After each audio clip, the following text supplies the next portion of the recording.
오늘 저희가 방송 나가는 날이 내년에 총선을 좌우할 수 있는 바로미터가 된다는 서울 강서구청장 보궐선거가 있는 날입니다. 예언해볼까요? 그러니까 지금 15%? 15% 적어도 네. 적어도 15% 20%가 가능합니다. 저는 차이는 한 25%? 오. 한 25%. 저는 13% 정도 봐요. 우리 나는 분명히 터진다. 그래서 나는 이번 선거에서 나는 가장 본질적으로 터진다고 봐요. 적어도 한 15% 내지 20% 차이로 결론이 날 것이다. 국민들은 지혜롭다. 저는 왜 25%라고 했냐면 지난 지방선거와 다르게 이번에 저희 진교훈 후보는 3인의 지금 우리 의원들께서 강서 의원이 3명 계시거든요. 그분들이 함께 동일한 추대형 후보지 않습니까? 그렇지. 3명의 의원들이, 현역 의원들이 힘껏, 그리고 거기에 있는 기초 의원들이 밀면 전 충분히 25%. 니 아직도 모르나? 부산, 경남, 휴대폰, 인터넷 치대 지원, 통신생활 아이가 1522-1784 바로 전해봐라. 통신의 모든 것 슬기로운 통신생활. 네, 안녕하세요. 부산 바꿔야 바뀐다. 보바바의 김대규 PD입니다. 추석 연휴 어떻게 보내셨습니까? 예, 굉장히 바쁘게 보냈습니다. 이 정치라는 이 직업을 가진 사람이 비극일 수 있는데 그 사람들을 직접적으로 만나야 되잖아요. 그렇죠. 그리고 또 좋은 분을 만나는 것도 있지만 불편한 사람을 만날 수도 있잖아요. 그렇죠. 이 감정 컨트롤이 안 될 수가 있어요. 맞아요. 이게 어떻게 보면 도를 깨닫는 직업일 수도 있겠구나 하는 그런 걸 또 느끼는 다양한 분들을 많이 만나서 또 많이 배우는 그런 시간을 또 가져봤습니다. 실제로 지금은 이제 총선이 얼마 안 남아서 사실 그 지역 구민들의 어떤 색깔이 좀 더 분명해지기 시작했잖아요. 그런 거 그렇지. 많이 느끼시죠? 저는 반송 큰 시장에 인사를 갔는데 저 깜짝 놀랐어요. 사람 만나는 즐거움을 저 이제야 철이 드는 갑다.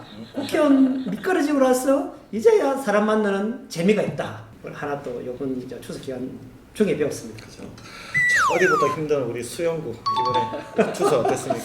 추석 직전에 민주당에서는 큰 어떤 사건이 그렇죠. 있었습니다. 예. 이벤트라고 볼 수도 있고요.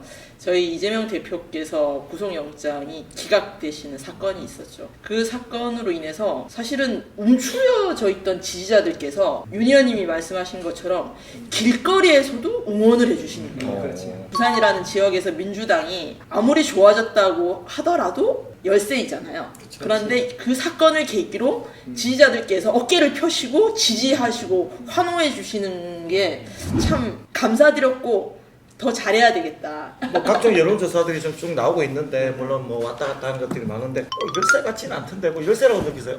그게 왜냐면 저희가 이게 직접 선거를 뭐 의원님도 많이 해보셨지만 저도 해보면 주변에 10명 중에 3명 정도만 제 지지자가 있으면 분위기 너무 좋거든요. 그렇죠, 맞아요. 분위기 너무 좋거든요. 그렇지. 근데 그게 이게 우리가 승리한다라는 그런 건 아니잖아요. 그렇지. 네, 그래서 저는 이번에도 분위기가 나쁘다라는 게 아니라 10명 중에 3명 저를 지지해 주시는구나. 그렇죠. 분위기 그런 의미에서는 매우 좋았습니다. 또 그런 면에서 보자면 해운대 을은 분위기가 좀 더 좋지 않았나 생각이 좀 듭니다. 내가 그 며칠 전에 국제신문 여론조사인 거 네. 봤어. 우리 당이 저쪽 정당보다는 20% 정도 차이 나는 그쵸. 걸 보고 네. 너무 힘이 팍 빠지더라고. 그쵸. 이래 노력했는데 이렇게 이 표가 안 나나. 그러고 나서 내 혼자 대생김질을 하면서 결론을 내린 게 뭐냐면은 이거와 다른 나의 약속에는 길들 묵묵히 가야지. 여기 페이스에 말리버리니까 내가 너무 힘이 빠지더라고. 그래서 또 다른 자료를 보니까 우리 당이 또 1.5% 이기는 것도 또 리얼미터가 또 나오더라고. 이런 것도 있구나. 그래서 차이가 너무 많이 나니까 너무 기죽을 필요 없다. 그래서 내가 생각한 대로, 계획한 대로 좀 뚜벅뚜벅 그렇게 좀 챙겨가야겠다. 제가 볼 때는 그 중도층이 움직이는 대부분 다 신문 기사에서 똑같이 이제 결국 그 중도층을 움직이는 거는 개개인의 역량이다. 그 개개인의 역량에서 결국 10% 정도씩은 차이가 나기 때문에 결국은 지금 분위기대로 간다라고 하면은 결국은 그 개인적인 우리 후보들의 역량에 따라서 이제 움직일 수 있는 게 결국은 뭐 우리가 뭐 대부분의 지금 이렇게 추세로 가면 누가 이겨도 5% 누가 져도 5%에서 7% 사이 뭐 약간 지역별로 좀 차이는 있겠지만 이제 그런 건 있는 것 같아요. 옛날에는 그 당에 대한 이야기만 일방적으로 했더라면은 이제는 개인적인 후보를 그렇죠. 비교하면서 그렇죠. 좀 더 이렇게 원하는 걸 이렇게 응원하고 상대방보다는 좀 더 적극적으로 하면 칭찬하고 왜 얼굴을 저쪽에서는 안 보이는데 저로의 찬스인데 얼굴 더 보이라 라는 걸로 해가지고 요런 행사에 오라고 좀 더 이제 개인적으로 내 개인 지도를 할 겸 해가지고 이렇게 하는 진짜 또- 찐 지지자시다. 오늘 뭐 저희가 방송 나가는 날이 내년의 총선을 좌우할 수 있는 바로미터가 된다는 서울 강서구청장 보궐선거가 있는 날입니다. 민주당에는 진교훈 후보가 지금 나오고 그다음에 국힘에는 참 대단해져. 김태우 국민의힘 후보가 2명의 후보가 이제 오늘 저녁에 결과가 나오네요. 네. 오늘 저녁에 결과가 나오는데 우리나라는 그냥 하면 되는 나라 같아요. 용산이 들어서면서부터 그러니까 그냥 하면 다 되네. 3명의 그 장관들도 마찬가지고. 그러니까 하면 다 되네. 야, 어떻게 이런 대법원 판결까지 나와서 그것도 역시 기가 막힌 타이밍에 파면권을 발휘해서 하고 바로 그냥 누구도 뭐 말 못하게. 그래도 경선이라는 형식은 취했잖아요. 네. 뭐 경선이라는 그게 형식은 취하더라고요. 그냥 저희 그 부부하고서 하고 싶은 얘기는 사실 강서구청장 얘기는 아니에요. 분명히 그러면은 우리 용산에서 볼 때는 최고의 금싸라기 땅이 TK, PK 아닙니까, 그죠? 그럼 여기에는 거의 김태우 후보와 같은 형태로 모든 많은 사람들이 다 내려온다는 얘기인데. 가능한 얘기죠. 저는 좀 더 다르게 보고 있어요. 이번만큼은 멀리서 보면은 잘 안 보이는데 가까이 보면은 잔디 있게 다 있잖아요. 그리고 탈무드에 보면 많은 사람을 잠깐 속일 수 있어도 많은 사람을 오랫동안 못 속인다는 말이 있어요. 그런데 우리 위대하신 각하께서 올바른 정치를 아주 잘하고 계시기 때문에 그런데 국민들 마음을 이제 판단하실 거 아니에요, 그죠? 그것들이 나는 분명히 터진다. 그게 나는 이번 선거에서 나는 가장 본질적으로 터진다고 봐요. 적어도 한 15% 내지 20% 차이로 결론이 날 것이다. 국민들은 지혜롭다. 순간순간을 보면은 아니다 할지언정 지금 일정 정도는 1년 6개월 정도의 그 시간이 지났기 때문에 평가가 냉혹하게 난 한다라고 저는 생각을 합니다. 예언해볼까요? 그러니까요. 지금 15%? 15% 적어도 네, 그리고 우리 적어도 15% 20%가 가능합니다. 저는 차이는 한 25%? 오. 한 25%. 저는 13% 정도 봐요. 사실은 강서 지역이 그 전부터 이제 국회의원 선거나 총선이나 지자체 선거가 사실 민주당이 유리한 지역이었어요. 저는 왜 25%라고 했냐면 지난 지방선거와 다르게 이번에 저희 진교훈 후보는 3인의 지금 우리 의원들께서 강서 의원이 3명 계시거든요. 그분들이 함께 동일한 추대형 후보지 않습니까? 그렇지. 그러니까 사실 3명의 국회의원 중에서 한 명을 이렇게 추천하는 게 쉽지 않거든요. 그렇지.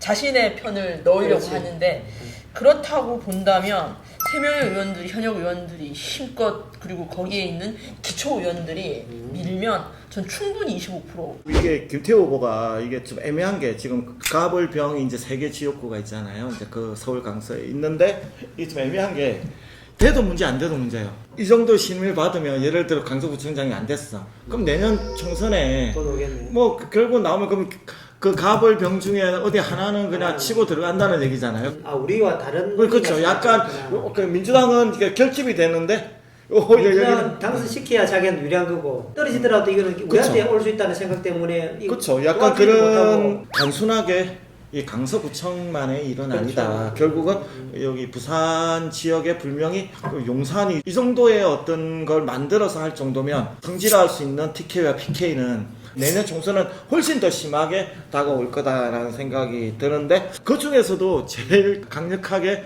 치고 들어선 데가 여기 수영하고 해운대예요. 해운대도 사실 따지고 보면은 그러니까 지역에 따라 조금 틀리기는 하지만 어떻게 보면 저기 다른 지역 그 부산 다른 거죠 강서나 여기에 북구에 비하면은 조금 일반적으로 생각은 좀 어렵다고 생각을 하잖아요. 충분히 가능하죠. 저쪽에 지구를 너무 못 준다고 늘 한들 합니다. 그래 가지고 자기는 서고해 왔잖아요. 자기 당 대표도 하고 시키고 우리 당 대표까지도 자기 마음대로 하려고 했던 것들이 지금 1년 6개월간의 행태들이니까 부산도 분명히 낙점을 합니다. 정치는 상상력인데 근데 상상을 해보면은 그렇게 됐을 때에 저당에서의 그쪽에 지금 틀을 잡고 있는 현 국회의원들이 가만히 있을 것인가에 대한 그러면 반대급부를 줘야 되는데 반대급부를 줄 수 있는 자리가 있는가에 대한 문제 한 문제하고 그 다음에 그걸 바라보는 우리 당은 그 어떻게 바라봐야 될 건가에 대한 부분인데요. 우리 당은 그 기회일 수도 있고 위기일 수도 그렇죠, 있거든요. 그렇죠. 근데 윤석열 현 대통령이 어떤 지지율이 부산에서 만약 50% 넘어버리면은 가감 없이 나는 그렇죠. 진입이 가능한 거죠. 어디 감히 못하는데 만약에 그게 안 됐을 때 지금 현 추세대로 해가지고 뭐 30% 후반이나 40%까지 되면 충분히 그 당에서 오다가 안 통할 수 있다.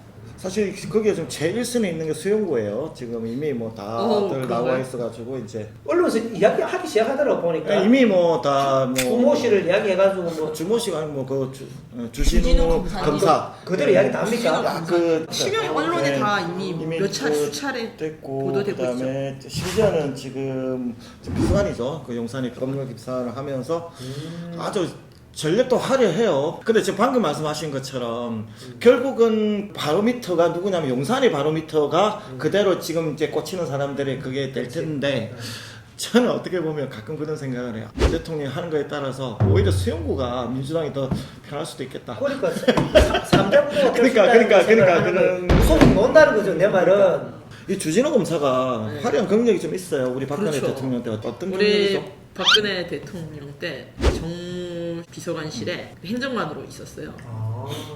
그때 이제 지금도 재판받고 있는 박수종 변호사라는 분이 있습니다. 그분도 검찰 출신인데 지금 뭘로 조사받고 재판받는 중이냐면 자본시장법 위반, 주가 조작하고 막 이런 걸로 유명한 그래서 박재벌이라고 불릴 정도로 유명하신 검찰 출신 변호사님이 그때 한참 15년경에 박근혜 정부 시절에 지금 관련된 주식시장법 위반으로 자본시장법 위반으로 조사를 받고 있었어요.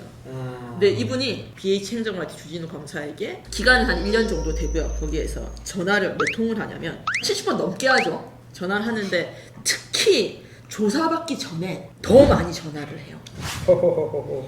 그리고 이제 이분은 박수영 변호사가 주진우 검사한테만 전화한 건 아니고 나머지 한 20여 명의 검사들에게도 전화를 했습니다. 그래서 결론은 뭐냐? 무혐의가 났어요. 결론이. 대단하네. 어떠한 힘이 작용했는지는 모르죠. 아직 밝혀진 건 없으니까.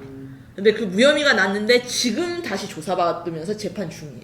약간 그 부산저축은행 냄새도 그쵸. 좀 나고. 그리고 주진우 검사가 부산저축은행 사건 때 같이 활동했었습니다. 윤석열 과장이었죠. 부산저축은행 사건에서 그 면으로 대통령한테 연구관 하고 있으셔가지고요. 네, 그리고 뭐 윤석열 대통령 후보 캠프에서 법률 쪽에 맡아가지고 뭐 아주 우수한 능력을 발휘했다고 하더라고요. 든한 콘텐츠를 만들려고 저희 센TV에 협찬해 주신 분이 계십니다. 가득 신고한 건립과 2030 부산 엑스포 성공 유치를 위해서 BNK 부산은행이 함께합니다.